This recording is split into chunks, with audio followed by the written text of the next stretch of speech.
তোমরা তো সকলেই জানো আরএসকে ফ্লিকার কিন্তু এখন আরএসকে টিমেই নাই, কিন্তু সে হঠাৎ করে আরএসকে টিমটা কেনই বা ছাইরা গেল, আর সে যখন আরএসকে টিমটা ছাড়বে সেটা জানার পরে বাকি আরএসকে টিম মেম্বারদের রিয়াকশন কেমন ছিল, এমনকি ফ্লিকার যাওয়ার আগে তাদেরকে কি বইলা গেছিল সেটাই জানতে পারবা কি পারো। ফ্লিকার তোমাদের টিমে যাওয়ার পর থেকে অনেকের অনেক ধরনের প্রশ্ন, আমার মধ্যে অনেক ধরনের আসলে কৌতূহল ছিল কি হতে যাচ্ছে, বাট লাস্ট টাইম যখন ইএক্সিতে জয়েন করেছে তো সেটা আসলে তোমরা কিভাবে দেখছো, আর ফ্লিকার যাওয়াতে আসলে তোমাদের ফ্লিকারের জন্য কেমন অনুভূতি কাজ করছে? ওমর বলে গেছিল যে অন্য কোনো টিমে খেলবে, মানে স্পোর্টস ছাড়বে না তো ফর শিওর জানা ছিল, একটা এত ট্যালেন্টেড একটা অ্যাথলিট টিম অবশ্যই স্পোর্টস ছাড়বে না। আমরা পজিটিভলি নিচ্ছি, টিমে কোনো এফেক্ট হয় না, মানে ইএক্সি দেখেছি পজিটিভলি নিচ্ছি।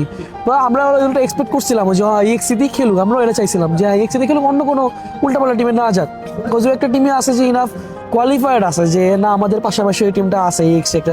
আমি যদি বাংলাদেশের আরএসকের পাশে গিয়েছি আমি বলবো ইএক্সি। আর এফেক্ট বলতে হচ্ছে টিমের এরকম কোনো এফেক্ট নাই, অনুভূতি হচ্ছে যে যে খুব ক্লোজ ছিল একটা ভাই ব্রাদার টাইপের, যে এখনো তো ভাই ব্রাদারই, বাট আসে না যে কোনো মিট আপে গেলাম, কোনো টুর্নামেন্টে গেলাম, একসাথে দেখা হইতেছে, ওই দেখাটা হবে না, ওই জন্য একটু লাগছিল, খারাপ লাগছিল যে না একটা ভাই ব্রাদার কাইন্ড অফ কম দেখা হবে, চলে গেল টাইপের এরকম। আমার মনে হয় এই খারাপ লাগাটা ওর দিক থেকেও আছে, কারণ হ্যাঁ। তোমাদের তো জার্নিটা শর্ট টাইম না, প্রায় 1.5 বছরের উপরে।